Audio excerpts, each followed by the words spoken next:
guys आज चाहिँ म आलु बल बनाउन गइरहेको छु अनि यहाँ आलु चाहिँ पाकिरहेछ अनि मैले चाहिँ लसुनको पात धनियाँको पात अनि प्याजको पात काटेर राखिसकेको छु अनि हरियो खोर्सानी नभएर चाहिँ म रातो खोर्सानीलाई भुटेर कुच्याएर अनि आलु चाहिँ मेरो बोइल भइसक्यो अब चाहिँ यसमा म हाल्छु धनियाँको पात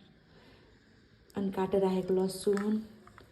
प्याज त हरियो खोर्सानी थिएन त्यही भएर सुकेको खोर्सानीलाई भुटेर चामलको पिठो हालेँ चामलको पिठो हाल्यो भने थोरै क्रन्ची हुन्छ अरे त्यसपछि यसलाई यसरी मिक्स गर नुन हाल्न बिर्सेर एक्साइटेड कुक भएर नुन हाल्न बिर्सेर नुन हाल्दैछु छु त्यसपछि बेसार हाल्ने बेसार हालेपछि येल्लो येल्लो कलर आउँछ नि त बेसार मसलाको धुलो हालिस् मसलाको धुलो पनि तर बोले के पनि सुन्नु ल गर्न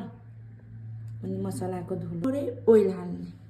धेरै होइन थोरै हाल्ने ल यो मेरो बहिनी चाहिँ यतिको बनाइसकेकी छ यहाँ आलु बल बना यसलाई म सेप दिइरहेको छु बलवाला सेप दिन्छु हेर्नु धेरै मोटो छैन होला बल बनाउँदा अब पर्खिनु त चुपल बनाउनलाई यसरी काट्ने काटेर यसलाई हल्का गोलो गोलो सेप दिने एडभान्स तरिकाको बल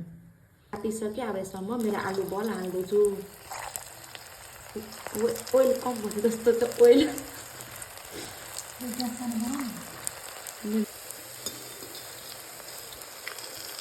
आलु बल ओ राम्रो भएको पनि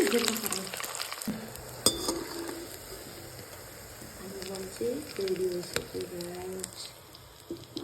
गाइज मेरो चाहिँ आलु बल रेडी भइसक्यो अनि मैले चाहिँ दिदीको लागि बनाएको थिएँ नि त अनि अब दिदीलाई दिन जाँदैछु ल अनि कस्तो हुन्छ दिदीले भन्नुहुन्छ टेक ओ हेलो के हो यो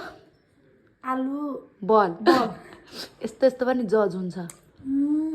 मिठो छ नि बबाल आलु बल